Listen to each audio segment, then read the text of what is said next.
अगर ऐसा नहीं करती है तो तमाम धार्मिक अल्पसंख्यक लोग हैं वो अधिकारों से वंचित हो जाएंगे। और मुझे अंदेशा है अगर सरकार ने ऐसा कदम उठाया तो मणिपुर जैसे हालात हो सकते हैं, लोग यहाँ खून के प्यासे हो जाएंगे, एक दूसरे को मारने।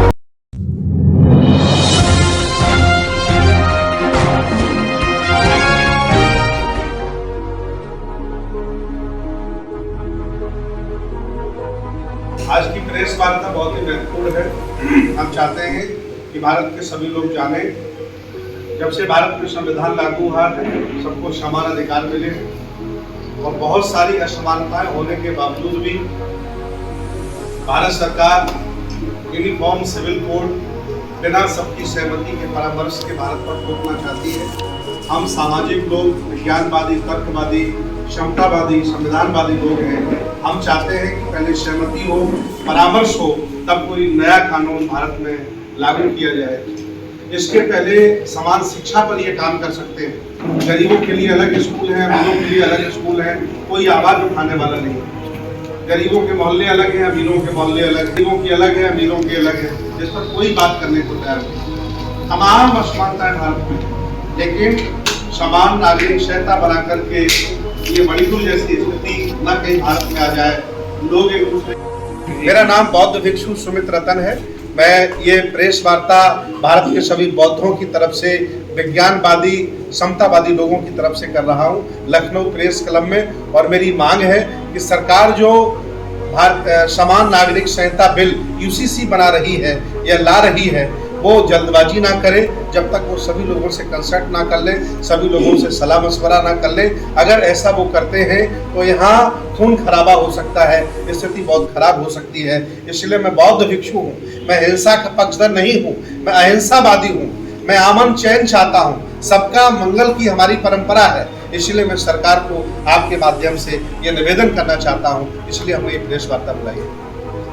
भारत अलग अलग रंगों का देश है, अलग अलग भाषाओं का, अलग अलग धर्मों का देश है। संविधान जब बना तो संविधान में लगभग सभी को समानता मिली और जितने भी पहले से इस देश में कानून थे, परंपराएं थी, मान्यताएं थी, उनको शून्य घोषित कर दिया संविधान ने। मेरा ये मानना है इस प्रेस वार्ता के माध्यम से कि यूनिफॉर्म सिविल कोड बनाने से पहले तमाम असमानताएं भारत में है। जैसे समान शिक्षा नहीं है, गरीबों के स्कूल अलग हैं, अमीरों के स्कूल अलग हैं, गरीबों का होटल अलग है, अमीरों का होटल अलग है ना। जाति के आधार पर एक व्यक्ति को अच्छे नंबर मिल जाते हैं, एक व्यक्ति को अच्छे नंबर नहीं मिलते। तमाम असमानताएं हैं। मेरी गुजारिश है सरकार से, मैं विज्ञानवादी हूँ, संविधानवादी हूँ, बौद्ध भिक्षु हूँ, मेरी गुजारिश है कि पहले संविधान में प्रदत्त समानता को ईमानदारी से लागू किया जाए, तब सरकार सबकी सहमति लेकर, आम सहमति बनाकर और सबसे विचार विमर्श करके यूनिफॉर्म सिविल कोड लागू करे। इसलिए मेरी सलाह है कि संविधान में जो हमें समानताएं मिली हैं उनको ईमानदारी से लागू किया जाए और जहाँ जहाँ असमानताएं हैं उनको खत्म किया जाए, तब ये समान नागरिक संहिता बिल स्थापित किया जाए। मेरी ये मांग है जी। संविधान जब बाबा साहब ने बनाया तो संविधान के एक अनुच्छेद में समान नागरिक संहिता को स्थापित करने का वचन दिया, लेकिन बिना आम सहमति के, बिना परामर्श के ये लागू करना, ये आदमी की निजता के खिलाफ है, आदमी के अधिकारों के खिलाफ है, ये जबरदस्ती थोपने जैसा है।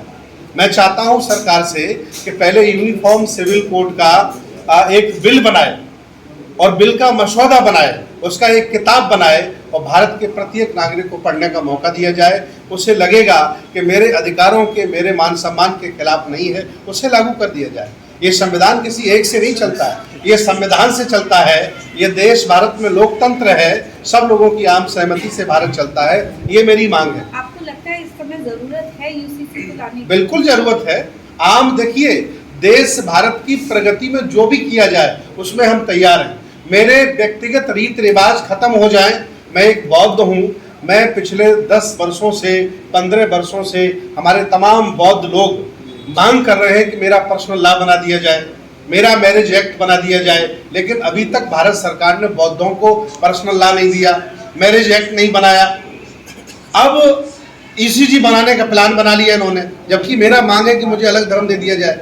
अलग धर्म भी मुझे नहीं दिया जा रहा है और यूसीसी बना करके हमारे अधिकार जो प्रदत्त हैं उनको भी खत्म करने का इनका मंसूबा है। मेरा एक अंदेशा है कि सरकार ने अगर ये कदम उठाया तो यहाँ खून बह सकता है, या एक दूसरे खून के लोग प्यासे हो जाएंगे, हिंदू मुसलमान लड़ जाएगा, मुसलमान ईसाई लड़ जाएगा, सिख लड़ जाएगा। आप एक डंडे से सबको नहीं हाँक सकते।